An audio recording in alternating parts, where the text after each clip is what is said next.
복 있는 사람은 악인들의 길을 따르지 아니하며 죄인들의 길에 서지 아니하며 오만한 자들의 자리에 앉지 아니하고 오직 여호와의 율법을 즐거워하여 그의 율법을 주야로 묵상하는도다. 은혜로우신 아버지 하나님, 감사합니다.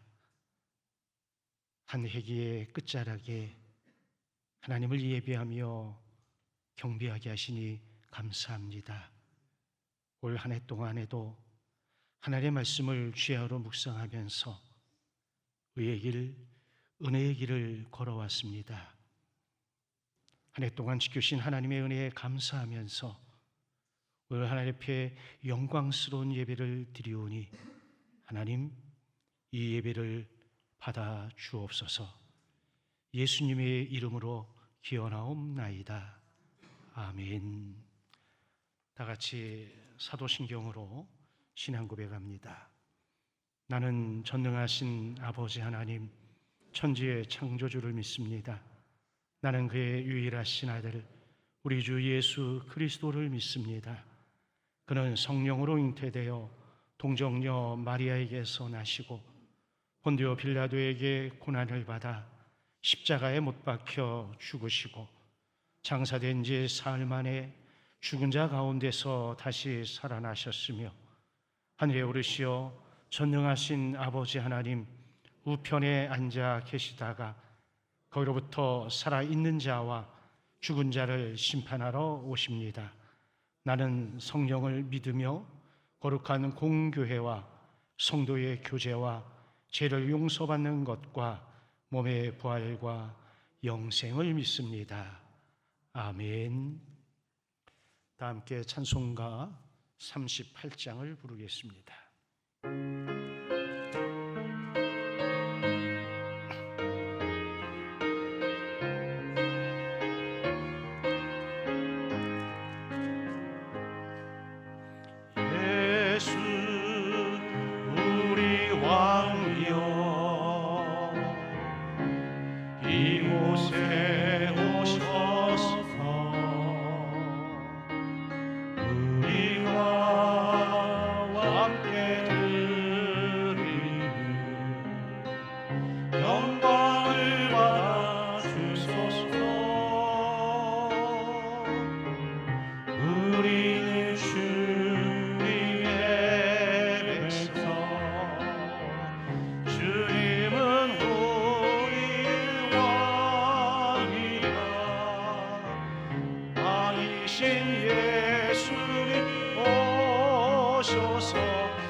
교동문 22번 시편 37편입니다.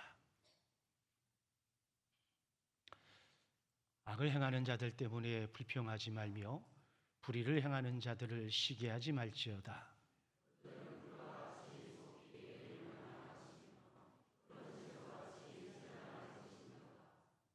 여호와를 의뢰하고 선을 행하라. 땅에 머무는 동안 그의 성실을 먹을거리로 삼을지어다.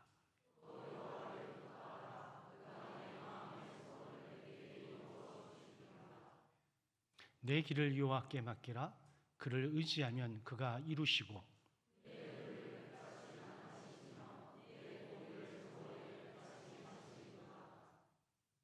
여호와 앞에 잠잠하고 참고 기다리라.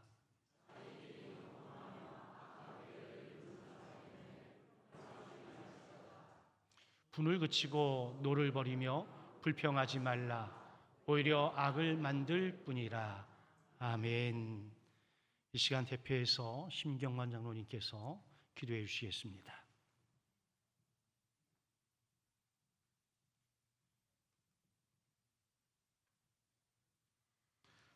한 주간 우리 삶을 지켜보아해 주시고 11월 마지막 주일 예수님 오심을 기다리는 대림절 시작 주일에 주님 앞에 나와 예배드림을 감사합니다. 이 시간 드려지는 예배가 신령과 진정으로 드리는 예배가 되게 하여 주시옵소서. 늘 주님께 사로잡혀 거룩한 삶을 살기를 원하지만 주님 앞에 온전한 삶을 살지 못했음을 회개합니다. 이 시간 부끄러운 마음으로 저희 자신들을 돌아보니 용서하여 주시옵고 정결케 하여 주시옵소서. 지금까지 여기까지 주님의 은혜로 말미암아 걸어올 수 있었던 날들이었음을 고백합니다. 세상의 이익을 쫓아 탐욕과 교만과 아집으로 나 중심으로 살고 자신의 일에 바쁘다고 주의 일에 충성하지 못했음을 고백합니다. 말씀 앞에 설 때마다 변명하지 않고 우리에게 주시는 말씀대로 겸손하게 받아 믿음과 순종의 열매를 맺게 하여 주시옵소서. 세상 살면서 날마다 성령님의 음성에 귀를 기울이며 주님의 말씀으로 더 가까이 가기를 원합니다. 우리의 삶을 붙잡아 주시고 그 인도하심을 통해 복된 삶이 되도록 인도하여 주시옵소서. 우리 삶의 주인이 되시는 주님, 우리의 삶의 주인은 우리 자신이 아니고 바로 주님임을 깨닫는 은혜를 주셨길 원합니다. 주님의 일에, 주님께 드리는 일에 기쁨으로 동참하고 즐거움과 열정으로 헌신하게 하여 주시옵소서. 내 생각의 오만한 틀 안에서 우리의 신앙을 가두지 않게 하시고 주님의 몸된 교회, 공동체 안에 내가 거하도록 인도하여 주시옵소서. 자연 만물들은 여호와의 영광을 드러내고 있건만 하나님의 영광을 욕된 것으로 바꾸는 어리석은 우를 범하지 않도록 지켜주시고 인도하여 주시옵소서. 우리가 섰다고 생각할 때 넘어질까 조심하며 겸손한 마음과 순종하는 마음으로 낮은 곳에서 섬김의 자세로 주님께 의지하는 우리 모두가 되게 하여 주시옵소서. 우리가 감당할 수 있는 악한 시대에 성령님께서 함께 하시어 주님을 만나고 주님과 대화하고 주님과 동행하는 주의 길을 따라가는 우리가 되게 하여 주시옵소서. 교회의 회기가 끝나고 또 시작을 준비하는 때입니다. 한 달 남은 시간도 잘 마무리하여 맡은 기관들로 하여금 협력하여 선을 이루고 교회의 지체로 사명을 감당하는 기관과 직분자들이 되게 하여 주시옵소서. 특별히 미래 세대들을 위한 기관들을 함께하여 주시어서 교회와 이 사회를 이끌어갈 주역들을 말씀으로 잘 양육하여 신실한 믿음의 일꾼으로 키워갈 수 있도록 교역자와 헌신하는 교사들에게 능력을 더하여 주시옵소서. 교회를 위해 항상 수고하시는 목사님에게 성령의 권능과 지혜를 덧입혀 주시어서 계획하는 귀한 사역들이 늘 하나님의 뜻에 합하고 이 땅에 주의 나라를 확장하게 하시고 동력하는 교역자들에게도 기쁨의 열정을 주셨길 원합니다. 언제나 주의 몸된 교회를 위하여 보이지 않는 곳에서 섬기는 손길마다 복의 복을 더하여 주셨길 원하오며 예수님의 이름으로 기도드립니다. 아멘.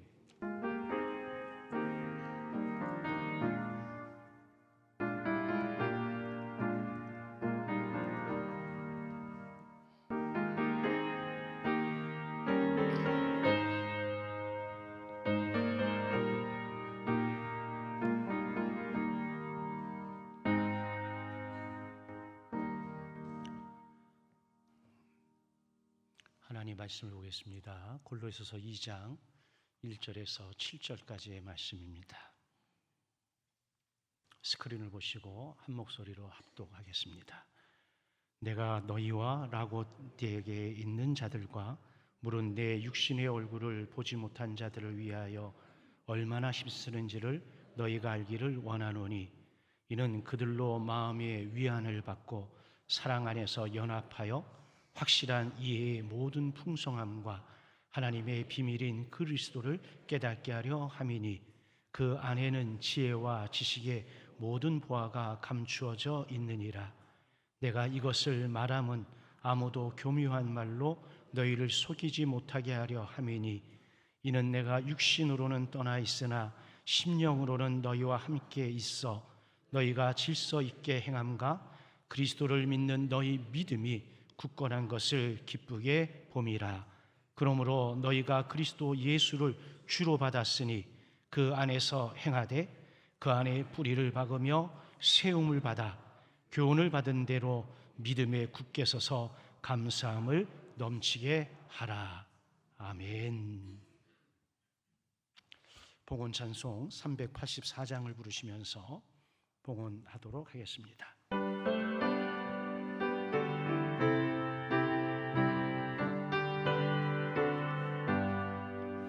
나의 갈 길 나가고 예수 인도하시니 내 주 안에 있는 긍휼 어찌 의심하리요. 믿음으로 사는 나는 하늘 위로 받겠네. 무슨 일을 만나든지 만사 용통하리라. 무슨 일을 만나든지 만사 용통하리라. 나의 갈 길 나가도록 예수 인도하시니 어려운 일 당한데도 족한 은혜 주시네. 나는 심히 고난하고 영혼 매우 바라나. 나의 앞에 반석에서 샘물 나게 하시네. 나의 앞에 반석에서 샘물 나게 하시네. 나의 갈 길 나가도록 예수 인도하시네. 그의 사랑 어찌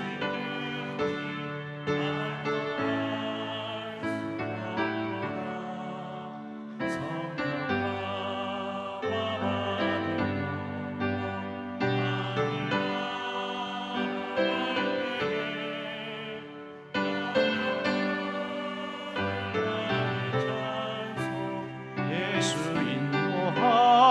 인도하셨네. 영영을 나의 찬송 예수 인도하셨네. 아멘. 들으신 예물 위해서 기도합니다. 거룩하신 아버지 하나님 감사합니다. 올 한 해 동안도 주의 은혜 가운데 살게 하셔서 오늘 영광스럽게 한 해를 마무리하는 예배를 드리게 하시니 감사합니다. 올 한 해 동안 지켜주신 하나님 감사합니다. 올 한 해 동안 믿음을 지키게 하신 것 감사합니다. 올 한 해 동안 하나님 앞에 주신 직분을 잘 감당케 하심 또한 감사합니다. 모든 것들에 감사하는 마음으로 오늘 정성껏 예비한 예물을 하나님께 올려드립니다. 드리는 손길들 기억하시고 저들의 삶에 복 주시되 저들이 소원하며 기도하며 하나님께 원하는 것들이 주 예수 안에서 합력하여 선을 이루게 하시되 하나님이 기뻐하시고 우리 모두가 기뻐하는 열매를 맺게 하여 주옵소서. 드려진 예물들이 주의 영광을 위해서 귀하고 아름답게 구원의 목적에 가치 있게 쓰임받도록 하나님께서 인도하여 주시옵소서. 예수님의 이름으로 감사하며 기도하옵나이다. 아멘. 우리 옆에 계신 분들과 한번 인사하겠습니다. 사랑하고 축복합니다. 예, 교회 앞에 소식을 전하도록 하겠습니다. 제78회 정기사무총회 공고를 합니다. 12월 14일 주일 2부 예배 후에 이 자리에서 있겠습니다. 20세 이상 세례교인이 참여하시면 됩니다. 참석이 어려우신 분들은 라비에 위임장이 있으니까 위임장을 기록하셔서 목회실로 제출해 주시면 되겠습니다. 오늘은 대림절 1주차가 됩니다. 여러분들이 다시 오실 예수 그리스도를 기다리면서 소망의 절기를 보내시면 좋겠습니다. 후반기 교육 프로그램은 오늘이 이제 마지막입니다. 오늘까지 유종의 의미를 거둘 수 있기를 부탁을 드리고요. 각 기관 총회를 다 마치시고 결산과 계획을 오늘까지 목회실로 보고를 해 주셔야 됩니다. 사실은 이미 벌써 하셨어야 되는데 아직 안 한 데가 있어서 오늘 중으로라도 맞춰 주셔야 됩니다. 오늘 오예배 후에 3시에 연말 당회가 진행이 되어지니까 우리 여러분들 위해서 기도해 주시면 고맙겠고요. 피해 아동 선물 증정식이 12월 4일 목요일 오전 10시 반에 카페에 있습니다. 저희가 매년 진주시 아동보호센터에 물건을 기증을 합니다. 그래서 그 기증된 물건을 보호센터에서 진주시에 있는 여러 아동들에게 나누어지는 일들을 지금 한 5년째 하고 있는데 이런 위해서 기도해 주시고요. 경남 서지방 임원감찰자 연석회의가 4일날 성강교회에서 진행이 됩니다. 이번 주 111 기도의 기도 제목은 다시 오실 주님을 향한 굳건한 믿음으로 소외된 이웃들에게 주님의 사랑을 실천하게 해달라고 기도해 주시기를 부탁을 드리고 교회 청소 안내는 주보를 참고해 주시면 고맙겠습니다. 한 가지 덧붙여 여러분들 기도하실 때에 교회 안에 몸이 안 좋으신 분들이 꽤 많이 있습니다. 병원에 입원해 계신 분들도 있고 수술을 하신 분들도 있고 여러분이 기억하시는 대로 아시는 대로 매일 위해서 기도해 주시기를 부탁을 드리겠습니다. 이 시간에 리사 중창단의 찬양이 있겠습니다.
이번 주 초에 창원 삼성병원에 신방을 다녀왔습니다. 가는 길에 도로의 가로수에 낙엽이 떨어지는 것을 처음 봤습니다. 그동안은 그게 왜 안 보였는지 모르는데, 특별히 은행나무 잎이 떨어지는데 눈이 오듯 떨어져서 참 아름답다, 이런 생각을 했어요. 병원을 가봤는데 왜 이렇게 환자가 많은지 너무 많은 환자들이 있었어요. 신방을 하고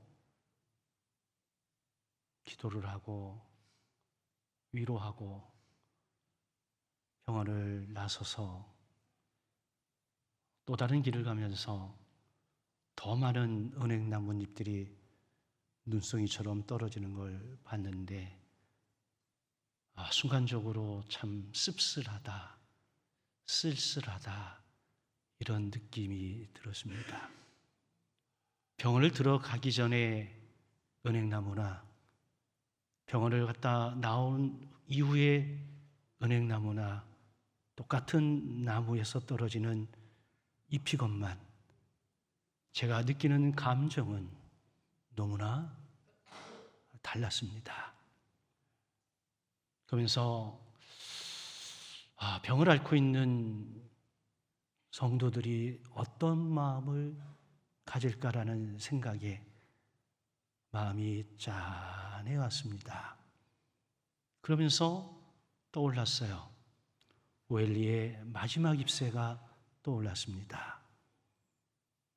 예수를 알지 못하는 사람들은 그래도 벽에 떨어지지 않는 나뭇잎을 그려놓고 그거의 마지막 소망을 걸고 있는데,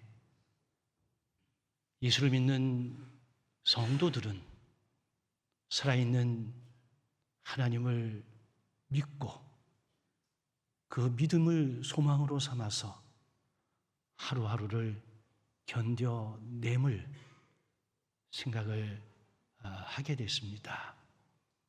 그러면서 문득 들은 생각이 있었어요. 제 마음 깊은 곳에서 나온 질문이었는데, 우리의 믿음은 언제 흘린 일일까? 우리가 믿음 있노라 스스로도 생각하고 그렇게 표현하고 살지만, 그런 믿음의 사람들에게도 믿음 흔들릴 때가 있을 텐데, 그때가 어떤 때일까라는 생각을 했어요. 그 다음에 제게 한 질문은, 그러면 우리는 왜 굳은 믿음을 가져야 되는 걸까? 그것이 우리에게 어떤 가치가 있는 걸까라는 질문을 해보았습니다. 우리가 믿음의 삶을 살고 하나님을 바라보며 살아가지만 우리의 믿음이 간혹 흔들릴 때는, 첫째, 우리의 삶이 내 계획과 내 예상대로 흘러가지 않을 때, 그때 우리의 믿음이 조금은 흔들리지 않을까? 경실에서 만나는 사람들의 얼굴엔 말은 하진 않지만, 왜 내가 이런 아픔을, 어떤 이들은 왜 지금, 왜 이 시기에 나에게 이런 고통이, 이런 질문을 충분히 할 수 있지 않을까? 내 계획이 없었잖아요. 내 인생에 이런 날이 있으리라고 한 번도 생각해 본 적이 없잖아요. 그 어긋난 현실 앞에서 순간 믿음이 흔들릴 수 있겠구나, 이런 생각을 했고요. 두 번째는 사랑하는 사람의 고통을 볼 때에 그런 생각이 들겠다라는 걸 묵상했어요. 내 아픔은 그래도 내가 참아낼 수 있는데 내가 내 생명보다 더 아끼고 사랑하는 그 누구가 고통당하는 그 장면을 보는 것 너무 힘들지요. 그래서 이렇게 질문해 볼 수 있을 것 같아요. 하나님이 정말 함께 하시는 게 맞을까? 세 번째는 인간의 한계, 나의 한계 앞에 무력감을 느낄 때 흔들리지 않을까? 여러분, 병원의 병실은 인간의 연약함이 여실히 드러나는 자리입니다. 우리는 우리의 힘으로 해결할 수 없는 문제를 보게 되고 그때 믿음은 쉽게 유동칠 수가 있습니다. 홍콩에 있는 아파트에서 불이 나서 수백 명의 목숨을 잃었습니다. 2층에 살던 사람이 기적적으로 살아나서 인터뷰한 내용이 있습니다. 살아보려고, 도망가려고, 피해보려고 해봤는데 방법이 하나도 없더랍니다. 화염에 휩싸인 그 아파트 거실에 소파에 앉아서 느꼈답니다. 지금까지는 내가 계획한 대로 내 인생 살아왔는데 절체절명의 순간 내가 할 수 있는 것은 아무것도 없다라고 하는 무력감이 밀려왔다는 거예요. 이 무력감 앞에서 믿음이 있노라 하는 믿음의 사람들도 조금은 흔들릴 수 있겠다라고 하는 겁니다. 그래서 우리는 평소에 우리의 믿음을 굳게 세워야 되겠다라고 하는 결론에 이르게 되지요. 그 이유는 첫째, 흔들리는 현실을 이길 힘이 내게 없어요. 내가 아닌 하나님에게만 그 힘이 있기 때문입니다. 평소에는 모릅니다. 알 수가 없습니다. 근데 무력감 앞에서 보게 되면 그때 알게 되어집니다. 그래서 굳은 믿음은 나를 강하게 만드는 것이 아니라 나를 붙들어 주시는 하나님께 더 깊이, 더 온전히 기대는 겁니다. 그 이유는 우리를 건져내시는 분은 내가 아니라 우리가 믿는 하나님이시기 때문에 그렇습니다. 두 번째는 믿음은 현실을 외면하는 눈이 아니라 현실 속에서 하나님을 바라보는 눈이어야 하기 때문에 그렇습니다. 고통의 한 가운데서도 하나님은 여전히 일하고 계십니다. 어린 시절 힘들고 고통스러웠을 때에 내가 멈추면 세상도 멈추는 줄 알았습니다. 내가 아프면 세상도 아파할 줄 알았습니다. 근데 아니더라고요. 나는 죽을 정도로 아픈데 하늘에 사는 새들은 헐헐 날아가고 나머지 배아픈 참새는 짹짹거리고 낙엽은 굴러가고 그때 깨달았습니다.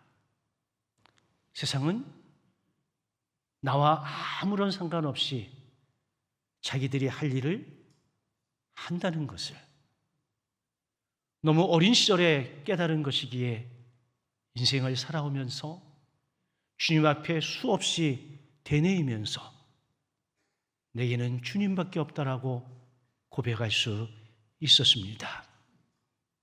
그래서 굳은 믿음은 지금은 도무지 이해가 되지 않아도 하나님이 함께 하심을 믿고 확신을 갖는 겁니다. 세 번째, 믿음은 나만을 위한 것이 아니라 나와 함께 내 곁에 있는 그 사람들을 살려는 힘이 되기 때문에 그렇습니다. 굳은 믿음은 내가 스스로 버티기 위해서만 필요한 것이 아니라 때로는 내 주변에 있는 누군가의 손을 붙잡아 주기 위해서 하나님이 우리의 마음에 심어둔 선물입니다. 우리 가운데 내가 믿음 생활 좀 했다, 내가 직분이 있다, 내가 교회에 어느 정도 리더의 위치에 있다 라고 혹여 생각하는 분이 계시다면 여러분들의 언행, 여러분들의 언어와 여러분들의 삶의 행태가 믿음이 약한 사람의 믿음을 붙들어 줄 수도 있지만 믿음이 연약한 사람의 믿음을 무너뜨릴 수도 있습니다. 그래서 먼저 믿음을 가진 사람이 굳은 믿음을 가지고 어떤 상황에도 흔들리지 않을 때에 이것은 무언의 메시지가 되고 가치가 되어져서 내 주변에 있는 사람들을 붙들어주고 세워줄 수가 있습니다. 제가 여러분들에게 바라는 것은 나 혼자 믿음의 삶을 사는 것이 아니라 우리는 더불어 함께 서로를 의지하고 기대면서 살아가는 것을 마음에 꼭 새겨두시기를 주의 이름으로 축원합니다. 그래서 결국 믿음은 내가 겪는 모든 상황을 이길 수 있는 능력이 되는 겁니다. 믿음이 굳건할수록 삶이 가벼워지고 삶의 무게가 가벼워지는 것은 아닙니다. 현실을 이길 수 있는 하나님의 평강이 우리 안에 더 깊이 자리 잡도록 하는 겁니다. 그래서 믿음이란 무너지지 않는 마음이 아니라 흔들리고 또 흔들리고 무너질 때마다 다시금 일어서 하나님께 기대는 마음입니다. 그래서 믿음은 내가 지켜내는 것이 아니라 하나님께서 나를 지켜주심을 믿는 마음이에요. 믿음이 없어서 흔들리는 게 아니에요. 믿음이 없어서 움찔거리는 게 아니에요. 여러분들이 지금 이 자리에 있는 것은 지금까지 살아오면서 수많은 환경과 역경과 아픔과 흔들림 속에서도 여전히 하나님을 의지하고 신뢰하고 기대는 믿음이 있었기에 이 자리에 계신 겁니다. 그런 의미에서 이 자리에 계신 여러분 모두 믿음으로 여기까지 오신 것을 주의 이름으로 축복합니다. 경제학 용어 가운데 배블론 효과라는 게 있습니다. 가격이 오르면 오히려 수요가 더 늘어나는 기현상을 일컫는 용어입니다. 한 골동품 가게에서 도무지 팔리지 않는 물건이 있었습니다. 이 물건을 정리하다가 직원이 잘못해서 0을 더 붙여버렸습니다. 100만 원짜리인데 1000만 원이라고 붙였어. 의도하지 않았는데 잘못 붙였는데 그날 바로 팔렸습니다. 왜 그럴까? 인간의 허영심 때문이라는 거예요. 인간의 본능 안에 있는 그놈의 거품 때문이라고 하는 겁니다. 겉모습, 체면, 값어치로 자기 자신을 드러내려고 하는 세속적 욕망의 결과가 배블론 효과입니다. 그래서 가짜가 진짜보다 더 잘 팔리고 짝퉁이 넘치고 거품이 쌓여가는 세상. 근데 인간 그 자체도 거품이 있더라고요. 우리의 믿음은 안 그럴까요?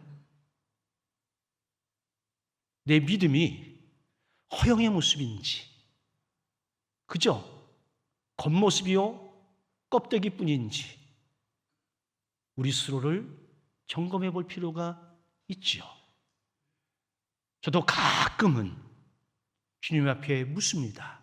주님, 제가 혹 가짜 목사는 아닌가요? 제가 싹군 목사는 아닌가요? 물어봅니다. 그리고 조용히 눈을 감고 하나님의 세미한 음성을 들어요.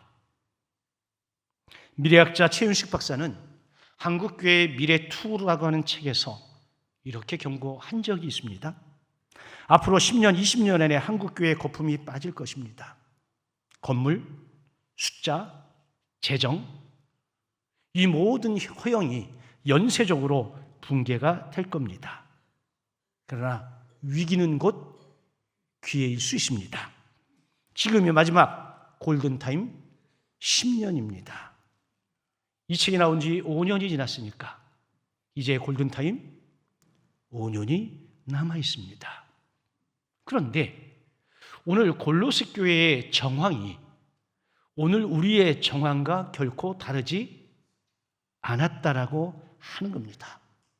이 골로새 교회도 겉으로는 꽤 괜찮은 것 같지만 내부적으로는 이단의 가르침이 파고들었고 허영과 거짓 교훈들이 성도들의 마음을 흔들고 있었던 위기의 시기였습니다. 바울은 이 위기의 시기 앞에서 그 성도들을 향해서 한마디 하는 겁니다. 믿음 위에 굳게 서라는 겁니다. 예수 안에 깊이 뿌리를 내리라는 겁니다. 뭐 조직을 만들고 위원회를 만들고 어쩌고 저쩌고 아닙니다. 믿음을 굳게 세우라는 거예요. 그것도 사람에게 대한, 상황에 대한, 나 자신에 대한 아닙니다. 예수 안에 생명의 뿌리를 내리라고 하는 겁니다. 이런 상황 속에서 우리는 흔들리지 않는 믿음, 굳은 믿음을 갖기 위해서 우리는 어떻게 해야 될까? 오늘 본문이 우리에게 말하는 것은 첫째, 사랑 안에서 연합함으로 믿음 위에 굳게 서라는 겁니다. 2절에 봤더니 그들이 사랑 안에서 연합했다라고 이야기를 하고 있습니다. 바울이 제시한 공동체 위기의 극복 방안은 그 무엇도 아닌 사랑 안에서, 그것도 그리스도 예수 안에서, 그의 사랑 안에서 연합을 강조하고 있는 겁니다. 연합은 하나됨입니다. 어떤 학자가 이렇게 얘기했습니다. 복음은 공동체를 깨뜨리는 힘이 아니라 공동체를 세우는 유일한 능력입니다. 그렇다면 공동체가 깨지는 것은 복음이 아니죠. 복음은 깨진 것을 붙이고 세우는 게 복음이요, 복음의 능력입니다. 내 안에 내 삶이, 내 생각이, 내 신앙이 분열되어져 있다. 여러분, 내 안에 복음이 희미해진 거예요. 그런데 나로 인해서 깨어진 관계가 회복이 되어지고 무너진 공동체가 세워진다면 내 안에 복음이 살아서 역사하는 거예요. 이게 복음의 능력입니다. 왜 교회가 연합하지 못할까? 교회 안에 종교인이 있고 신앙인이 있습니다. 종교인은 그 중심에 나가 있습니다. 신앙인은 그 중심에 내가 있는 것이 아니라 하나님이 계십니다. 몇 주째 이야기합니다만 신앙인의 주어는 하나님, 종교인의 주어는 나입니다. 종교인은 늘 이렇게 이야기합니다. 왜 나를 알아주지 않는 거야? 왜 내 편 안 들어줘? 혹시 여러분들 가운데 이런 마음을 갖고 계신다면 여러분들은 종교인일 수 있습니다. 그래서 서운하다라고 하는 마음을 가져요. 여러분 한번 돌아보실래요? 여러분들이 지금까지 살아오면서 교회에서 조금 멀어졌고 신앙의 힘을 잃고 봉사를 그만두려고 했을 때에 그 근본적인 원인이 어디에 있었습니까? 서운함 아니었어요? 그 서운함 때문에 다 때려치고 다 내려놓고, 여러분 서운함은 무서운 겁니다. 우리를 망가뜨려요. 그런데 신앙인은 이렇게 말합니다. 내가 하나님을 기쁘시게 할 수만 있다면, 내가 좀 불편해도, 내가 좀 손해보는 것 같아도, 내가 남들보다 좀 희생하는 것 같아도 하는 거예요. 내가 바보라서? 내가 모질라서? 아닙니다.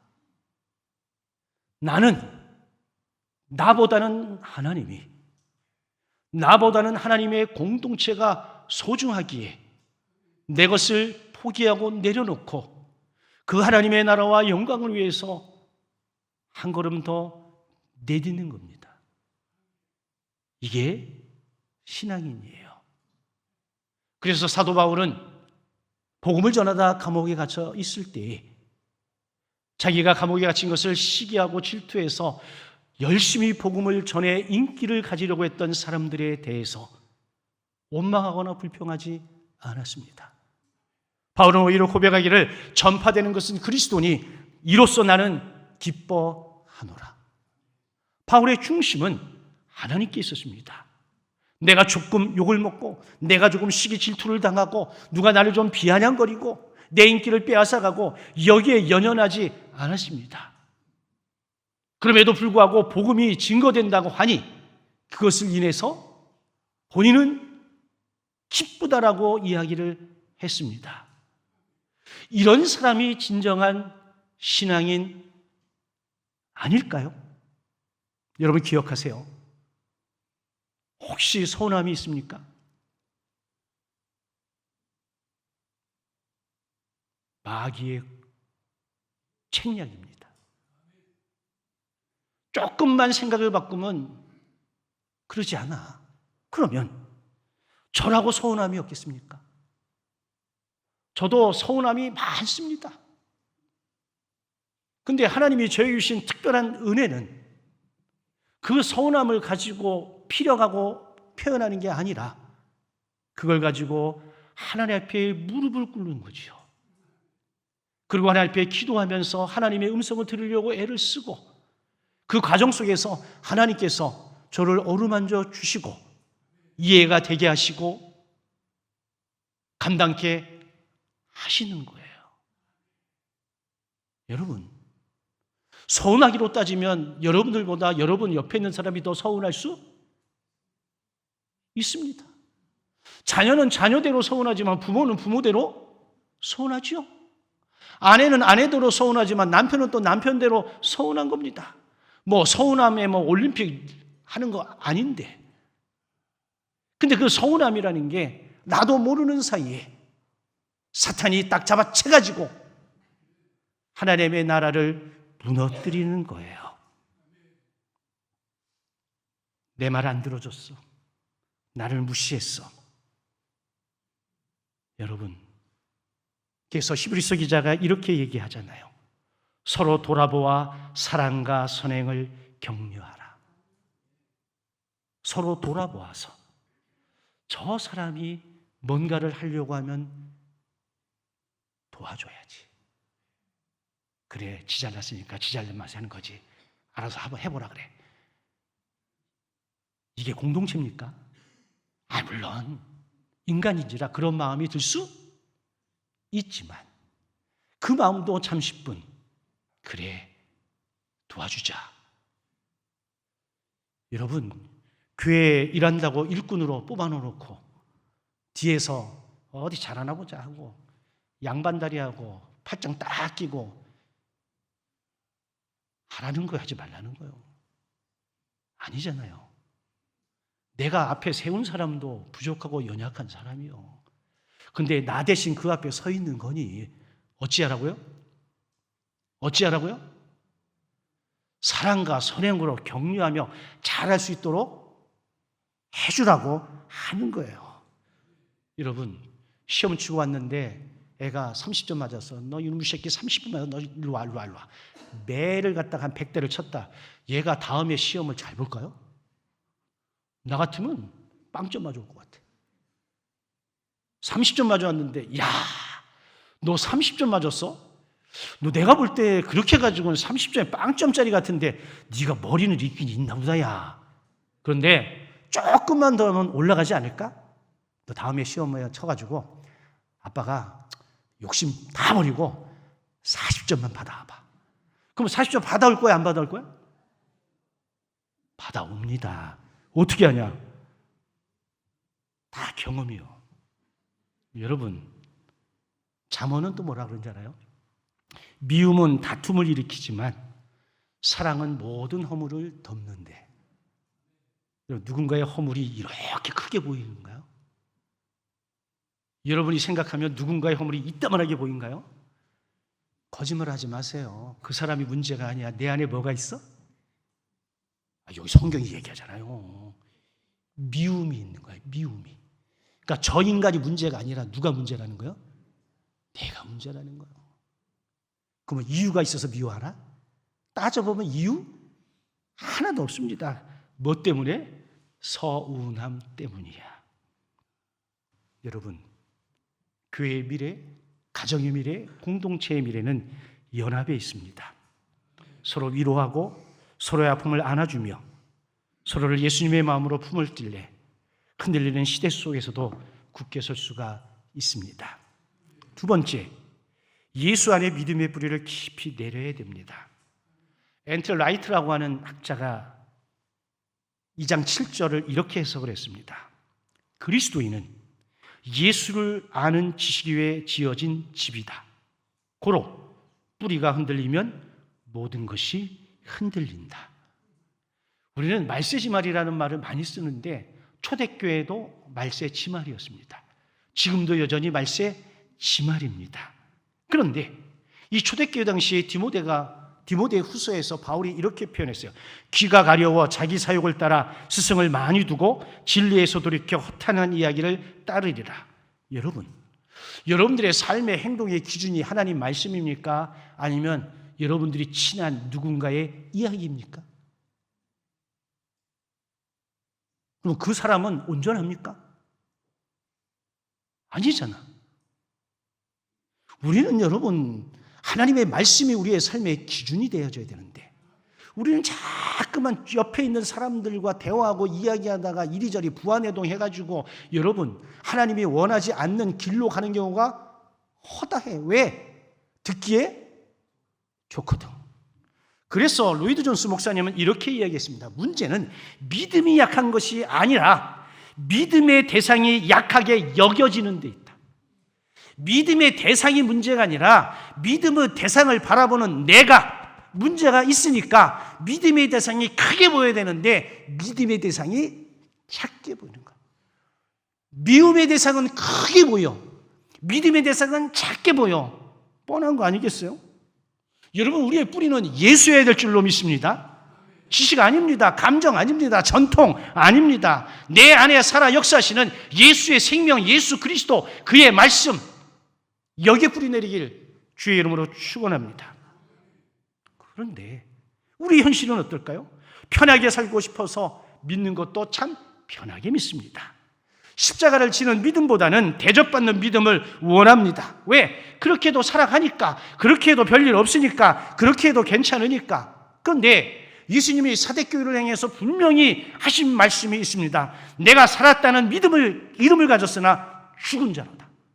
여러분, 우리가 그리스도인이라고 하는 믿음, 이름을 가지고 있었으나 예수께서 보실 때에는 여러분, 죽은 사람일 수도 있다. 왜?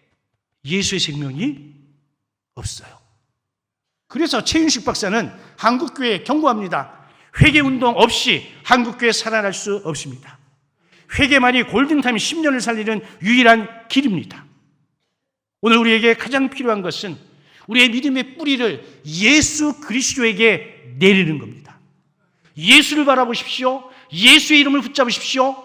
믿음의 뿌리를 예수 그리스도에게 내리시기를 주의 이름으로 축원합니다. 마지막으로 예수 안에서 행함으로 믿음을 굳게 세워야 됩니다. 여러분, 행함은 믿음에 대한 반증입니다. 야고보 기자가 분명히 이야기했습니다. 너의 믿음의 온전함을 뭐로 보이라고요? 행함으로 보이는 거야. 제가 물어볼까요? 여러분들이 부부로 살지만 여러분들의 남편의 믿음의 수준을 압니까 모릅니까? 여러분들의 아내의 믿음의 수준을 압니까 모릅니까? 압니다. 뭘 보고 압니까? 함께 살아보니까 말과 언행을 통해서 충분히 우리는 누군가의 믿음의 정도를 알 수 있는 것 아닌가요? 그러면 한 교회에서 10년, 20년, 수십 년을 함께 살았는데 그러면 저 사람의 믿음을 알까요, 모를까요? 알까요, 모를까요? 이사야 선지자가 이렇게 말합니다. 그들은 그 행위의 열매를 먹을 것이다. 내가 원튼 원치 않든 내 믿음의 행위를 누가 먹어요? 내가 먹어. 그런데 내가 먹는 건 그나마 괜찮은데 누구도 먹더라? 내 자녀도 먹더라. 바울은 빌립보 교회에 이렇게 이야기합니다. 너희에게 유익하도록 열매가 더 풍성히 맺히기를 원하노라. 열매가 뭡니까? 행위의 결과물 아닐까요? 문제는 무엇을 심느냐가 무엇을 맺느냐로 귀결되죠. 심은 대로 거두니까. 예수와 상관없는 씨, 예수와 상관없는 열매 유익이 없습니다. 오직 예수 안에서 맺은 열매만이 우리의 삶을 살리고 가정을 살리고 공동체를 살릴 수가 있습니다. 그러면서 바울은 마지막으로 단서를 달면서 권면합니다. 5절입니다. 예수 안에서 행하되 질서 있게. 뭐라고요? 질서 있게. 질서가 무너지면 어떤 공동체도 무너집니다. 100년을 지켜온 공동체라 하더라도 그 공동체가 지켜내온 그 눈에 보이지 않는 것이 있습니다. 이것을 건드려 놓으면 100년 동안 세운 공동체라 하더라도 하루아침에 와르르 무너집니다. 그게 질서입니다. 사탄은 항상 지도자를 흔들고 질서를 무너뜨려 공동체를 파괴하는 게 핵심 전략입니다. 그래서 초대교회도 구제 중에 원망이 일자 7집사를 세워 뭘 세웠어요? 질서를 세웠습니다. 질서 있는 사랑, 질서 있는 섬김, 질서 있는 구제, 질서 있는 공동체, 그 안에 하나님의 능력이 머무는 거예요. 제가 우리 교회 성도들에게 정말 감사하는 게 있습니다. 제가 어디 가서도 자랑하는 것인데 우리 교회라고 해서 이런저런 이야기가 없을까요? 여러분들이 하는 모든 이야기는 여러분들이 숨어서 하는 이야기도 다 제 귀에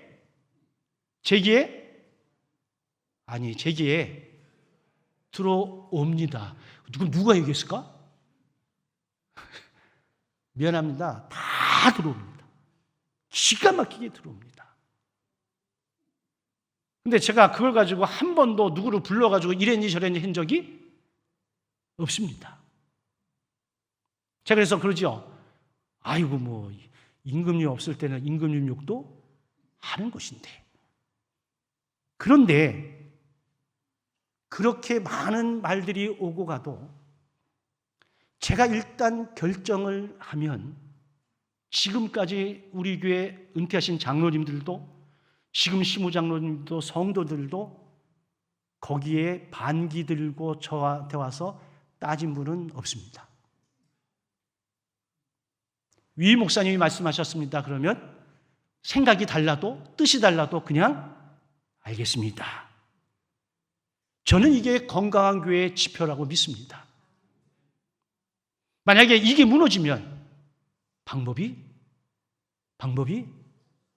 없습니다. 저는 그게 너무 고맙고 감사해요. 그래서 제가 교회 밖에 나가서 강의를 하고 세미나를 하고 설교를 해도 우리 교회가 건강한 이유 이겁니다 라고 이렇게 얘기합니다. 이렇게 이야기했는데 내일 그랬다간, 근데 사실이잖아요. 정리할게요. 여러분, 남극의 눈물에라는 게 있는데 거기에 황제 펭귄 이야기가 등장을 해요. 영하 60도 혹한 속에서 수백 마리의 펭귄이 원을 이루고 서로의 체온을 나누며 견디는 행동, 허들링이라고 합니다. 가장 추운 외곽에 있는 펭귄, 가장 안전하고 따뜻한 곳에 있는 펭귄, 얘네들이 계속해서 움직이면서 안에서 밖으로, 밖에서 안으로 움직이면서 공동체 전체의 생명을 보존합니다. 만약 여기에 한 마리라도 뻗으면 다 죽습니다.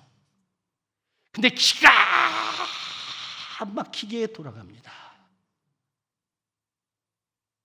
펭귄도 공동체를 압니다. 여러분, 기러기가 날아갈 때 일렬로 지나가던 V자로 간다죠. 그리고 앞에 있는 대장이 끌고 가 2000km를 다 끌고 갈까요? 아니죠. 가다가 지치면 뒤로 가고, 그 다음 녀석이 앞장서서 가고, 그놈이 가다가 지치면 뒤로 가고, 그러면서 공동체 전체가 때로는 수고하고 때로는 보호받고 그러면서 목적지까지 가는 거지요. 여러분, 교회도 그렇습니다. 연합해야 살고, 뿌리를 굳게 내려야 견디고, 질서 있게 행해야 열매를 맺습니다. 앞으로 5년 한국교회가 살아남을 수 있는 마지막 골든 타임이랍니다. 우리 진주선교교회가 이 시대에 빛이 되기 위해 우리는 이 세 가지를 반드시 붙들어야 됩니다. 그런데 혹여 여러분들이 지금 붙들고 있는 것이 서운함인가요? 대우입니까? 직분일까요? 마음의 상처입니까? 모두 내려놓으십시오. 오직 예수 생명을 붙잡으시길 주의 이름으로 간절히 축원합니다. 아멘. 우리 함께 찬양하고 기도합니다.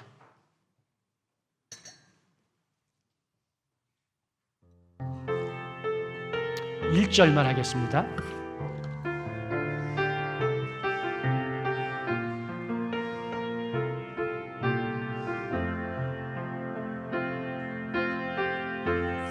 세상 흔들리고 사람들은 변하여도 나는 주를 섬기니 주님의 사랑은 영원히 변하지 않네. 나는 주를 신뢰 오직 믿음으로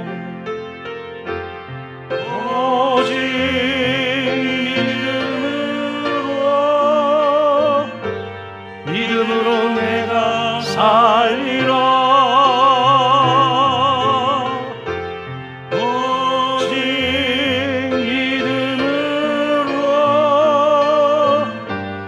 믿음으로 내가 살리라. 다 같이 한 목소리로 기도하겠습니다. 거룩하신 아버지 하나님, 우리를 불러주시고 자녀 삼아주신 감사합니다. 우리에게 믿음 주셔서 이 믿음 가지고 하나님을 의지하고 신뢰하면서 이 세상에서 승리하게 하심 또한 감사합니다. 우리의 믿음을 뿌리를 예수 그리스도께 내리고 예수 생명을 부여받는 그런 삶을 살아가는 우리 모두가 되어지도록 하나님의 은혜를 허락하여 주시옵소서.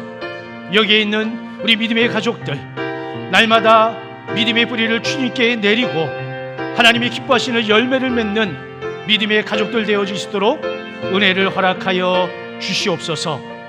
예수님의 이름으로 기도하옵나이다. 아멘.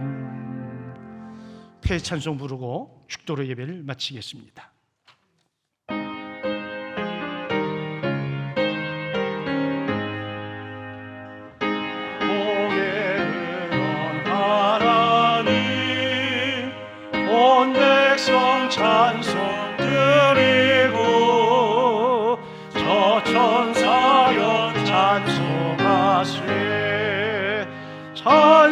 성부 성자 성령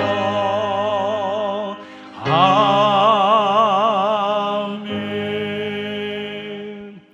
이제는 우리 주 예수 그리스도의 크신 은혜와 하나님 아버지의 극진하신 사랑하심과 성령님의 감화감동 보호 인도하심이 예수 그리스도께 믿음의 뿌리를 내리고 날마다 사랑과 선행으로 서로 돌아보며 믿음의 행진을 하는 우리 모든 믿음의 가족들 머리 위에 이제로부터 영원토록 함께 하시기를 간절히 축원하옵나이다. 아멘.